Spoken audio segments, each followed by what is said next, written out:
Ayan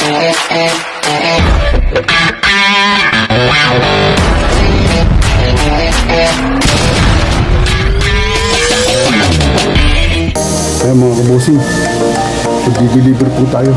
Ayan ang dala natin. Bali apat na bag po yan, yung isa natin misis. Ayan ang ating ano. Lalakarin po namin mga 15 minutes or 20 minutes lalakarin. Tapos po balik. Nasa 40 minutes din. Tara, samahan niyo ko. Ayan kabosing, yung aking misis.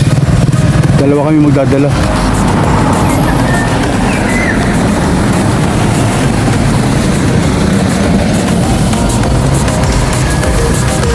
Mga kabosing, lakad po tayo dito sa shortcut.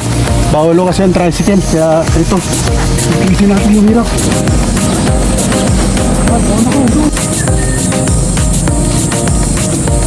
Kabosing, hirap po talaga pag wala tayong sarili sa sakayan.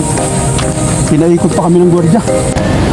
Kaya mga kabosing, tingnan nyo, ganyan ang sakripisyo namin mag-asawa pag may deliver.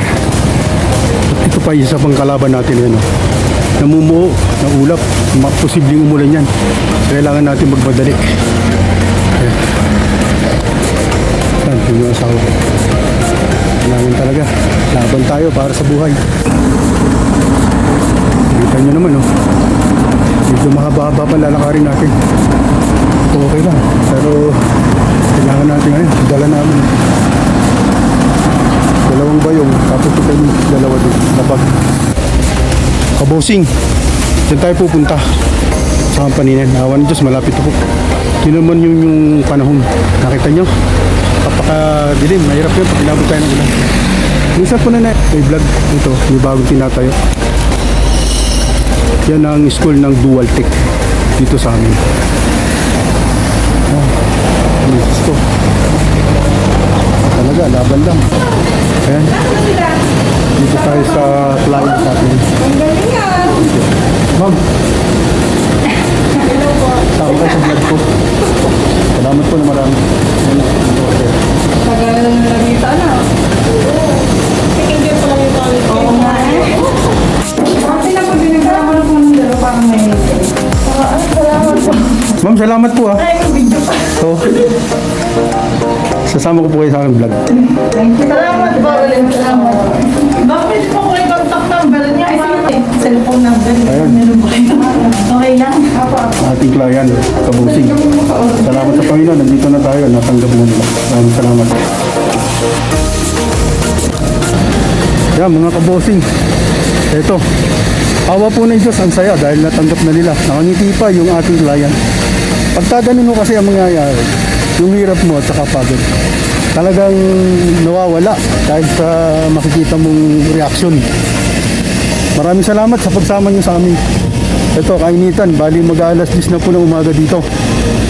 Balik naman po tayo, maglalakad. Salamat! Ayan, pawin na tayo ng ating mga gwardiya. Papasalamat po dahil nabutan natin. Normal talaga yan kahit saan.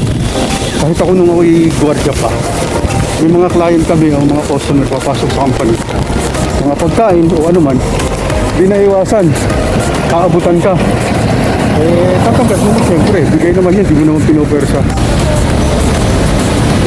Kaya mga kabosing, yan ang ating mga magigiti na construction boy. Ang ano lang dyan, kahit na ulan, sir, damaga! Yan yan po sila. Yun, thank you. Yan po sila.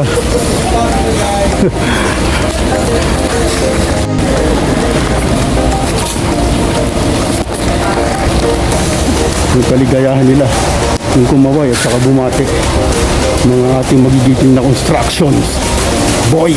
Bayan, Kabosing, medyo eto, yung paglakad-lakad natin kanina papunta rito, mainit na mainit. Ang masakit ito ngayon, medyo umaambon naman. Kailangan lang talaga, huli lang tayo. Ayan, Kabosing ang kalaban natin pag nagdi-deliver. Yan ang kinakatakutan ko lagi, lalo pag wala kang sasakyan. Kahit may sasakyan, talagang delikado rin. Napakahirap kasi mayroong mga client ang bahay nasa looban, so wala kang sisilungan, obligado. Ganun talaga, kailangan natin Ayan, Kabosing kung may daan lang dyan, dyan na sana tayo dadaan. Dyan na kami. Ano. Ang layo nang iniikutan namin dahil doon sa gate 4 na sinasabi. So, no choice po tayo. Ganun talaga. Kailangan natin magtiis. Yan ang gate 4. Ano po? Palabas na po tayo ng gate 4. Yun, daanan natin yung tricycle. Pagod na po kami ng gusto. Grabe ang pagod. Mga kabosing, pero okay lang, laban lang. Kailangan natin eh. Talagang buhay. Salamat sa pagsama niyo sa akin. Yan. Inaabot na tayo ng ulan, mga kabosing. Shoutout tayo. Vicky Santiago. Sally 8. LB Valladores Family. Melba Store. Carnival Assorted. Probinsya ng Tindera. Vlog, Marlon Backyard, Carmila, Viv Channel, Mary Jane Collantes, Dumaga Vlog, Life Journey and Miracles, Edwin Sagayno, Caviteño and Caviteña Pharma, Serino, Bedjo Oki Vlog, Kabida and Imran Vlog, Product Sniper Fair, Honor 18, Julian, Manoy Nilo Vlog, Lin S, Don Joel Cross, Dodong Nante, Brunel, Habagat TV, Jimeno Family, Andrade Family, Jocelyn Velasco, at sa lahat po ng mga OFW, saan man kung sulok kayo ng mundo ngayon naroon, shoutout po sa inyo at mag-iingat po kayo palagi para sa inyong mga responsibilidad o magagampanan dyan habang kayo nariyan, at pag uwi nyo ng Pilipinas, sana'y malusog rin ang inyong pangangatawan para sa inyong mga mahal sa buhay. Salamat! Tapos puso ko po kayong pinapasalamatan lahat ng aking mga subscribers, viewers, silent viewers na sumusuporta sa akin. Tuloy-tuloy lang po tayo. Gaya ko na sinasabi ko sa inyo, pag nag-upload po ako ngayon, balik ko tayo hanggang pangatlong vlog ko. Paatraso para makita ko at yung mga comment niyo o like niyo at maisama ko yung sa aking mga shoutout. Salamat ng marami. God bless. Kaya kabosing, pagmasdan nyo, napakaganda ng view. Mga halaman dito. Share ko lang sa inyo. Yan. Diba?